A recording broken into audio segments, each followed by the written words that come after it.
हमारे बीच में सेजल जैन ललितपुर, उनका प्रश्न है यूजीसी कानून छात्रों के विरोध में लाया जा रहा है, यह क्या है?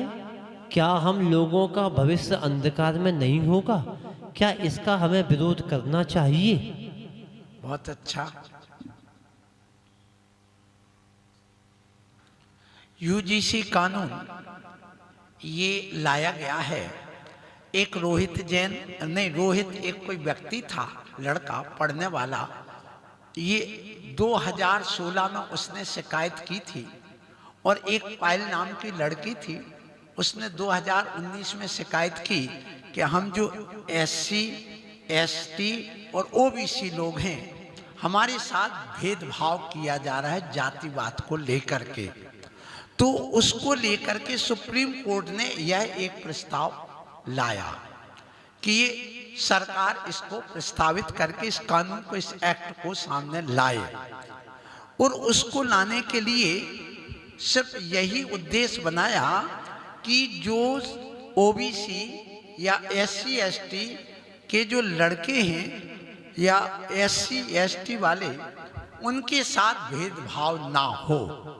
तो उसके लिए एक कमेटी बनाई गई और उसके साथ में सवर्ण जो कोई लड़का है उसके साथ, उस एससी एसटी वगैरह या ओबीसी के साथ कोई दुर्व्यवहार करता है तो तत्काल उसके 24 घंटे में उसका एक्शन लिया जाए, उसकी बैठक की जाए, 15 दिन में उसके लिए रिपोर्ट दी जाए और 7 दिन के अंदर अंदर कार्रवाई की जाए और उसको पकड़ करके सीधे लाया जाए।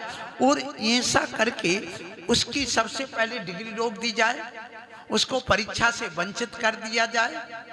और इसके अलावा यदि कोई सवर्ण की कॉलेज है और वो इस पर एक्शन नहीं लेती है तो उस कॉलेज को तत्काल बंद कर दिया जाए और उसका ग्रांट देना भी बंद कर दिया जाए, उसकी सारी मान्यताएं रद्द कर दी जाए।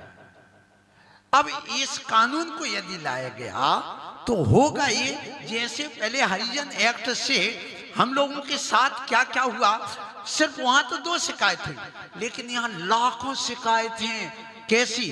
वो झूठी शिकायत कर देता है हरिजन एक्ट के माध्यम से, या दहेज प्रताड़ना वाले भी कितने सारे केस चल रहे झूठे। इसी प्रकार से हमें इसका विरोध करना चाहिए। क्यों करना चाहिए? क्योंकि यदि ये आ गया एक्ट तो इसमें एक और सबसे बड़ी समस्या आ रही है कि यदि कोई मन में विचार भी करता है, उसके साथ कोई एक्शन भी करता दूर से, तो उसके साथ भी यही कार्रवाई की जाएगी। अब ऐसी स्थिति में क्या होगा कि भेदभाव और बढ़ता जाएगा जातिगत।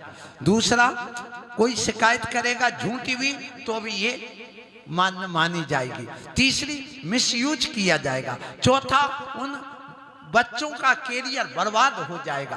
फिर उसके बाद यहाँ पर क्या, आपसी रंजस के कारण से भी शिकायतें की जाएंगी और इस पर राजनीति बहुत ज्यादा होगी। और इसके अलावा जो सवर्ण लड़के उनको टारगेट किया जाएगा और टार्चर भी किया जाएगा, ये ध्यान रखना। इसलिए विनाश काले विपरीत बुद्धि वाली स्थिति बनने वाली है। यदि सरकार ये लाई तो ध्यान रखना सरकार ही डूब जाएगी, ये लिख करके रख लेना, क्योंकि ये गलत हो रहा है, अन्याय हो रहा है। जिस चीज के लिए आदिनाथ भगवान ने इन सवर्णों के लिए इतना सब कुछ किया, उन्होंने कहा आप भेदभाव मत करिए। मैं मानता हूं जैन दर्शन में तो भेदभाव वैसे नहीं, लेकिन जैनियों को भी यहाँ सबसे ज्यादा टारगेट किया जाता है, ये भी मुझे पता है। इसलिए यदि आप देखिए कि जब कहा जाता तिलक तराजू और तलवार और बनिया को मारो जूते चार, ये जब नारे लगाए जाते और जिनने लगाए उनकी दशा क्या हुई, वो आप देखिए, चाहे वो समाजवादी पार्टी हो और चाहे बहुजन पार्टी, समाप्त हो गई, आगे हो जाएगी। यदि ऐसा हम लोगों के साथ, यदि सवर्णों के साथ ऐसा किया तो ये पूरे सवर्णों को रोड पर आना चाहिए इसके विरोध में, क्योंकि ऐसी स्थिति में तुम्हारे बच्चों का पूरा करियर चौपट हो जाएगा। क्योंकि ऐसे ऐसे इसमें कानून बनाए जा रहे हैं और ऐसी गुटबाजी की जाएगी आगे जा करके कि उसके लिए इतने जल्दी उनके लिए बताया गया कि एक एक्टिविटी कमेटी बनाई गई और उसके साथ स्क्वाड कमेटी बनाई गई और उसके बाद एम्बेसडर बनाई गई कमेटी और हेल्पलाइन इसके लिए एक्टिविटी के रूप में दी जा रही, सारी सुविधाएं उनको दी जा रही कि तुम तत्काल इन पर कार्रवाई करो, माने तुम्हारे बच्चे जेल में मिलेंगे, तुम्हारे बच्चों का कैरियर नष्ट हो जाएगा, आए दिनों झगड़े बनेंगे और आए दिनों इतनी स्थिति बिगड़ जाएगी कि तुम्हारे बच्चे पढ़ ही नहीं पाएंगे। ध्यान रखना, जिन आदिनाथ भगवान ने पूजा का अधिकार किसको दिया? ब्राह्मण जाति के अलग से कि तुम इसके लिए योग्य हो करिए। क्षत्रियों को कहा तुम देश की रक्षा करिए और जो ये जो ओबीसी एससी एसटी वगैरह है उनसे कहा तुम अपनी समाज सेवा दीजिए। वो सेवा के लिए निषेध थोड़ी किया, किसके लिए नीचे दिखाने की बात ही नहीं। फिर भी यदि ध्यान रखना ये कानून लाया जाता तो एक कानून ये भी आना चाहिए कि यदि कोई व्यक्ति निर्दोष पाया गया तो उनके साथ क्या कानून होगा? क्या उनको जेल मिलेगी?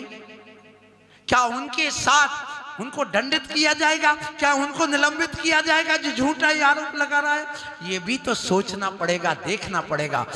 इसलिए हमें ये चाहिए कि एक तो ये झूठी रिपोर्ट ना की जाए और जिस ढंग से प्रस्ताव लाया जा रहा है उसकी आवश्यकता ही नहीं। क्यों? तुमने पहले हरिजन एक्ट बना दिया, ओबीसी आरक्षण दे दिया, एससी एसटी आरक्षण दे दिया, सब कुछ तो दे दिया, अब उसके बावजूद भी तुम और थोपते चले जाओगे तो क्या होगा? ये दुनिया जान रही है। कहते विनाश काले विपरीत बुद्धि, वो सरकार की अब यही हो रही है, विनाश काले विपरीत बुद्धि वाली, मतलब अब उसका विनाश आ जाएगा जिस दिन ये एक्ट लगा देंगे। क्योंकि कबीरा हाय गरीब की कबो ना खाली जाए, मरी गाय की चाम से लोए भस्म हो जाए।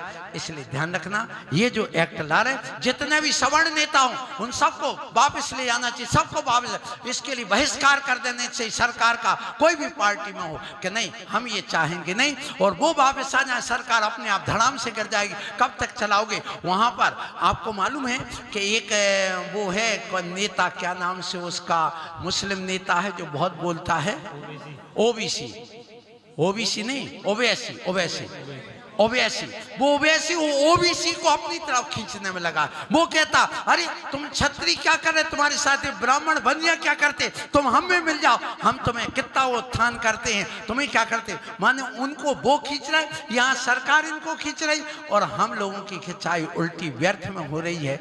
इसलिए सोचियो हे सवर्ण, तुमने पुण्य किया है का पाप किया? मतलब तुम एससी एसटी बन जाओ सब लोग, यही सिद्ध हो रहा है। अब जब सब एससी एसटी बन जाएंगे, मैं ये कहना चाहता हूँ यदि विधेयक लाना है तो ये विधेयक लाओ तो कोई भी ओबीसी एससी एसटी ये सब लोग शराब नहीं पिएंगे, मांस नहीं खाएंगे, तो उनका विकास हो जाएगा। अरे तुम करोड़पति को रोड पर तो लाना चाहते हो, उन्होंने रोड पर रहने वाले दारू पी पी करके जिंदगी बर्बाद करने वालों को तुम ऊपर नहीं उठाना चाह रहे।